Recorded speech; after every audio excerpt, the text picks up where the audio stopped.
The next topic is tenants' rights and house instability. What changes, if any, should be made in the Kansas Residential Landlord and Tenant Act regarding evictions, habitability, and retaliation? Do you support reforms such as just cause eviction standards or longest notice periods for rent increases? Do you support a right to counsel program or other protections for tenants facing eviction? I should know more about this because I rent. I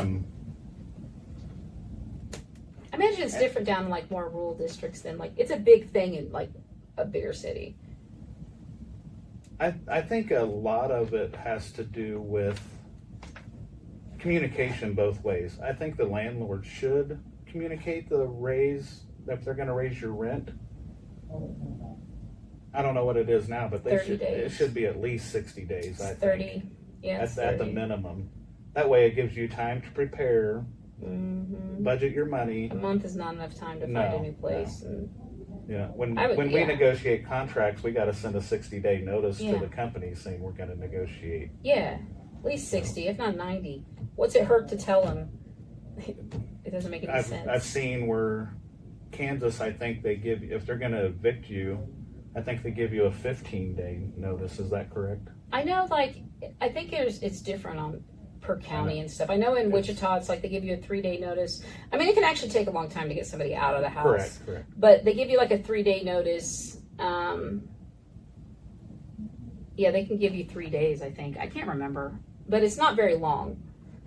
I think there should be... I mean, there's been times I had a landlord, I was like, I just need 2 more days. I will have the money. My tax return's coming in. They're like, nope, get out. A lot of times, most of the time, the landlord will work with you if you just call them and let them know what's going on. Yeah, if they're people, but corporate landlords don't care. Some don't care. I'm an accountant, and that's how I made money. And so I worked for CPAs that worked with the property management people. So what you have are a people or a group of people that have bought properties together, and then they hire a property management person to manage it all for them. And so the property management people do not care. They want their money. Yeah. They don't care. You're a number, and those are the ones that the owners are so removed from it they don't even know. They don't even live in the state. They live somewhere else and just hire somebody. Or they live in another country. There was some out in California that all the investors were over in another country. And they made some law about that, but they just found somebody to be their proxy in America. And now all the money came from the other people in the other country. There's always workarounds, and the ones that have money can find those workarounds. I don't think other countries people should be able to buy our land. They definitely should. They shouldn't be able to own our land. They should never. Other countries shouldn't be able to just buy up all of San Francisco. That's crazy. That's what shot the property tax, the value of houses up too which raises property taxes too. Correct.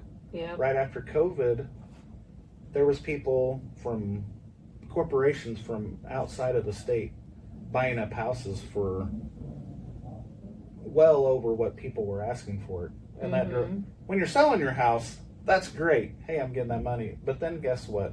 You have to go buy a house that's caused those property values to raise. So like in Wichita, there's a lot of people that are, they're older and they've retired and they own their home outright, but they're still living on such a fixed income that these raises in property taxes, $100-$200 a year, is catching up with their Social Security, and they're going to be priced out of their home. Yeah, they're on a fixed income.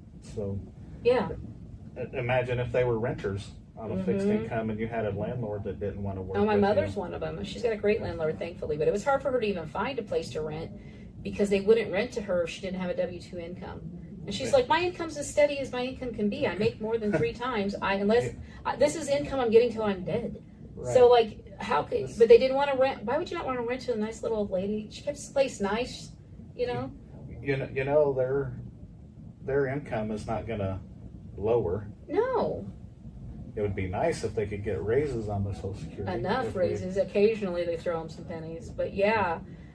No, so yeah, it's just like she makes plenty of money. She worked at Target for 30 years, so she has like that too. But yeah, she just she found like a person, like we rent from a person, like in Topeka, my daughter does.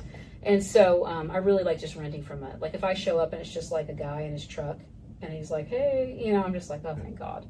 Yeah, if it's like a property management people, I'm like, no, I don't want to deal with you people. But sometimes you don't have any choice, you know. And if you want people to move there, most people don't buy a house. When they first move, they rent for a year or whatever. So I think that's probably more prevalent in the bigger cities that they have the property management.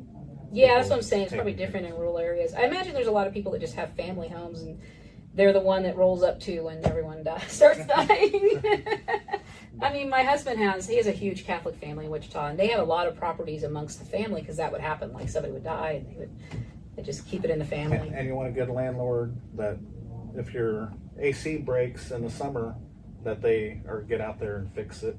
Don't they? I mean, I know in Central County they have to within 24 hours. So. Like they have to within 24 hours. But if they don't do it in 24 hours, what are you going to do? Yeah, they've done some things in Wichita. Like they do have like the board, like they have a help. You can go into the courthouse and they'll help you with your eviction, and they have like a mediator if you're in evictions and stuff like that. Programs they're doing because it was a real problem during COVID. Definitely. I mean, I don't know how prevalent evictions and renters and landlords are in rural areas. I couldn't tell you either because I haven't looked up the numbers. I do have the numbers. I don't have it in my head right now, but I feel like, you know, there are a decent amount of renters in your district. There is. There's, in Lewisburg, for example, where I live, you've got several duplexes and townhomes in there. You got a couple different areas with that in there. Yeah. So. Oh. I mean, and I don't hate landlords. People have to have, like, I don't want to buy a house, so I have to have a house to rent, right? Right. So I just want it to be fair. Sometimes it's just nice to be a renter, and when something breaks, So nice. you call them and they come fix it. Yeah, when your water meter goes out. You don't have to go get $1,000 out of your savings. I had a friend who owned her house, and she had to redo all the pipes in the yard. Yeah. And so she just didn't have a working toilet for months. She went down to the Quick Trip for months in the winter. I was like, yeah, I'm glad I rent.